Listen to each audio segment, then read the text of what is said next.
नमस्कार, मी प्रतिभा मॅम, प्रसन्न अकॅडमी निलंगा. तर आपण जसं की स्टेट बोर्डची बॅच चालू केलेली आहे. मग आजचा आपला टॉपिक आहे 8वीच्या विद्यार्थ्यांसाठी, सेमीच्या विद्यार्थ्यांसाठी पोयम, इंग्लिशमधली पोयम बी द बेस्ट. आता ह्यांचे जे पोएट आहेत ते कोण आहेत? Douglas Malloch. तर हे आहेत. मग ते आपल्या ह्या पोयममध्ये काय सांगतात हे आपण बघणार आहोत. तर पहिला टॉपिक आहे Be the best. If you can't be a pine on the top of a hill, be the scrub in the valley, but be the best little scrub by the side of a rail. Be the bush if you can't be a tree. आता ते poet म्हणतायत की जर पाईन म्हणजे तुम्हाला मोठं उंच झाड होता येत नसेल तर तुम्ही छोटं झाड, स्क्रब म्हणजे छोटं झाड असतं ते तुम्ही होण्याचा प्रयत्न करा. पण तुम्ही स्क्रब म्हणजे अशी जागा जिकडे छोटे छोटे झाडं उगवतात, तुम्ही ते होण्याचा प्रयत्न करा. मग नंतर पोएट म्हणतायत the best little scrub by the side of a reel. पण तुम्ही स्वतः इतकं छान पद्धतीने फुलून या तुमच्या सक्सेसमध्ये, तुमच्या करिअरमध्ये इतकं फुलून या की तुम्ही scrub the side of the reel, छोटेसे झाडं असतात तसं व्हा. बी the Bush if you can't be a tree. जर तुम्हाला स्क्रब होता येत नसेल तर तुम्ही बुश म्हणजे एका झाडाची तुम्ही फांदी होण्याचा प्रयत्न करा किंवा एक छोटंसं झाड असतं तसं होण्याचा प्रयत्न करा. बट बी द बेस्ट असं ते म्हणलेत. जर तुम्हाला मोठं, ह्या पॅऱ्यामध्ये त्यांनी हेच सांगितलेलं आहे, जर तुम्हाला मोठं उंच झाड होता येत नसेल तर तुम्ही छोटे झाडं किंवा छोटे छोटे जे झाडांचा जो एरिया असतो जिथे छोटे छोटे झाडं उगवतात तसं होण्याचा प्रयत्न करा. पण तुम्ही तुमच्या लाईफमध्ये काहीतरी बेस्ट करा असं त्यांनी म्हणलेलं आहे. आता पुढचा para, if you can't be the bush, be a bit of a grass and some highway happier made. आता इथे ते म्हणतायत जर तुम्हाला एखाद्या झाडाची फांदी किंवा छोटंसं झाड जरी बनता येत नसेल तर तुम्ही ग्रास म्हणजे छोटेसे गवत होण्याचा प्रयत्न करा. आणि गवत जेव्हा सुंदर गवत उगवतं त्यावेळेस त्या हायवेला सुद्धा शोभा येते असं त्यांनी म्हणलं आहे. की तुम्ही जर झाड होता येत नसेल तर तुम्ही छोटं झाड व्हा, छोटं झाड होता येत नसेल तर तुम्ही छोटंसं गवत होण्याचा प्रयत्न करा. पण be the best in your life. If you can't be a muskie then just be a bass, but liveliest bass in the lake. मग ते म्हणतायत मस्की म्हणजे एक फिशचा प्रकार आहे जो मोठा मासा असतो, ते होण्याचा प्रयत्न करा. जर ते सुद्धा तुम्हाला होता येत नसेल तर बाज एक छोट्या माशाचा प्रकार आहे, ते होण्याचा प्रयत्न करा. पण तुम्ही प्रयत्न करा. बी the best. We can't all be the captains. We have got to be the crew. There's something for all of us here. There is big work to do and there is lesser to do and the task you must do is the near. आता त्यांनी असं म्हणले की आपल्याला सगळ्यांना captain बनता येत नाही, तर आपल्याला कॅप्टनसोबत जे काम करणारे लोक असतात, सहभागी असतात, त्यांना क्रू म्हणतात. तुम्ही ते होण्याचा प्रयत्न करा.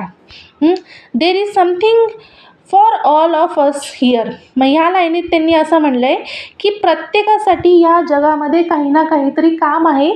तुम्ही ते काम शोधून स्वतःमध्ये बदल करण्याचा प्रयत्न करा. There is big work to do, there is lesser to do. काही कामं मोठी असतात, काही काम छोटी असतात. The task you must do is the near. पण तुम्ही स्वतःमध्ये काहीतरी चेंज करून बी द बेस्ट, आळस दूर करून तुम्ही काहीतरी स्पेशल, काहीतरी चांगलं करा. बी द बेस्ट. तुम्ही तुमच्या व्हर्जनमध्ये बेस्ट बना असं ते म्हणतात. If you can't be the highway than just be a trial. If you can't be a highway, जर तुम्हाला हायवे बनता येत नसेल तर ट्रायल म्हणजे एक छोटासा पाऊल वाट असते, ती बनण्याचा प्रयत्न करा. But be the best.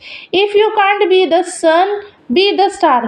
जर तुम्हाला सूर्य होता येत नसेल तर तुम्ही एक छोटीशी चांदणी होण्याचा प्रयत्न करा. It isn't by the size that you win or you fail. आता तुम्ही जिंकणार किंवा हरणार या रेसमध्ये हे तुमच्या साईजवर किंवा तुमच्याकडे जी पोझिशन आहे त्याच्यावर ठरत नाही. Be the best of whatever you are. तुम्ही काय करताय, तुमचं सक्सेस, तुमची लाईफ कशी असणार हे पूर्णपणे तुम्ही कसं स्वतःमध्ये चेंजेस करून तुम्ही स्वतःचं बेस्ट व्हर्जन कसं तयार करताय आणि मग तुमचं सक्सेस कसं राहणार ह्याच्यावर सगळ्या गोष्टी अवलंबून असतात. तिथे तुमचं साईज, पोझिशन काही मॅटर होत नाही. सो हे आता सांगितलेलं आहे. तर आपण पोयम पाहिली. आता आपण ह्याच्या पुढचे जो वर्कशॉप आहे तो पाहूया. सो फर्स्ट ऑफ ऑल त्यांनी काय म्हणले, पहिला question, read the words name given below, put the big size bigger one in the big circle and smaller one in the small circle. मग आता इथे छोटा सर्कल आहे आणि इथे मोठा सर्कल आहे. मग मोठ्या सर्कलमध्ये मस्की हा छोटा मासा आहे, तो म्हणून मोठा मासा आहे, तो पहिल्या बॉक्समध्ये येणार, इथे मोठ्या बॉक्समध्ये येणार. नंतर ट्री हा सुद्धा सेकंड बॉक्समध्ये येणार. पाईन असं हे तुम्हाला बघायचं आहे. स्क्रब, बुश, रील, सन हे कुठल्या कुठल्या बॉक्समध्ये येणार. मग फर्स्ट बॉक्समध्ये पहिल्या बॉक्समध्ये कुठलं येणार, स्क्रब येणार, दुसरा आहे रील येणार, तिसरा आहे स्टार येणार, पहिला आहे ट्रायल येणार. हे जे छोटे छोटे आहेत ते सगळे या बॉक्समध्ये येणार आणि जे मोठे मोठे आहेत ह्या मोठ्या सर्कलमध्ये आणि छोटे आहेत छोट्या सर्कलमध्ये असे येणार आहेत. त्याच्या पुढे form the group of 4 and read each stanza. आता त्याच्या पुढे find and write the pair of rhyming words from the poem. तर आता इथे रायमिंग वर्ड्स म्हणजे असे असतात ज्यांचं साऊंड किंवा स्पेलिंग, प्रोनाऊन्सिएशन एकसारखं असेल, ज्यांचा यमक एकसारखा असेल असे शब्द.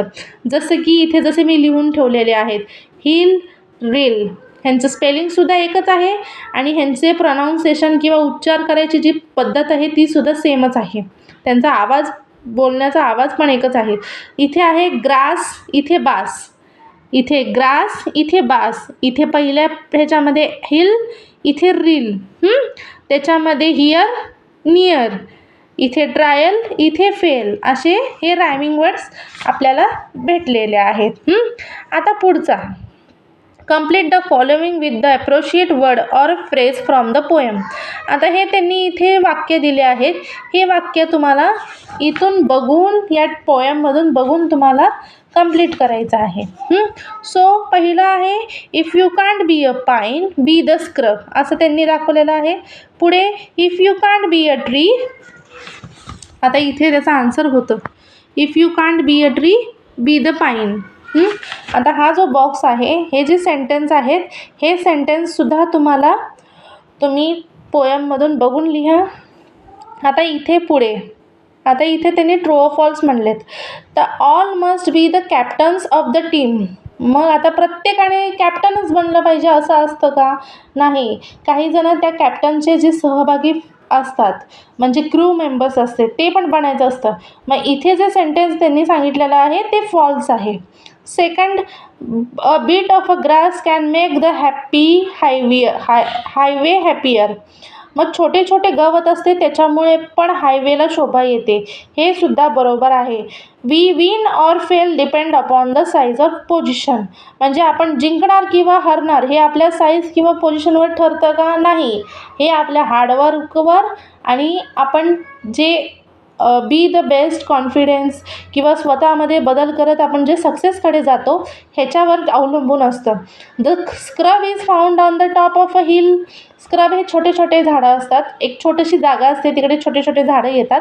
मग ते डोंगरावर असतं का? नाही. मग हे पण फॉल्स आहे. If your work is not important don't do it. आता ह्या वाक्याचा अर्थ असा आहे की तुमचं काम महत्त्वाचं नसलं तर ते करू नका, असं असतं का? नाही. तुम्हाला जे काम आहे, तुमच्या हातामध्ये काम आलं आहे ते काम तुम्ही प्रामाणिकपणे करा, असं ते वाक्य नाही आहे. इथे वाक्य काय आहे, तुमचं काम जर महत्त्वाचं नसेल तर ते काम करू नका. ह्याचं चुकीचं आहे. तुम्हाला काम जर आलं असेल तुमच्या हातामध्ये पण ते तुम्ही प्रामाणिकपणे करा. ठीक आहे. What ever job you have do your best. हे बरोबर आहे. तुमचं जॉब जे आहे, तुम्हाला जे काम किंवा असेल ते तुम्ही बेस्ट पद्धतीने करा. तर इथे आपलं झालेलं आहे. आता इथे ॲप्रिसिएशन आहे, हा आपण पुढच्या व्हिडिओमध्ये बघूया. थँक्यू.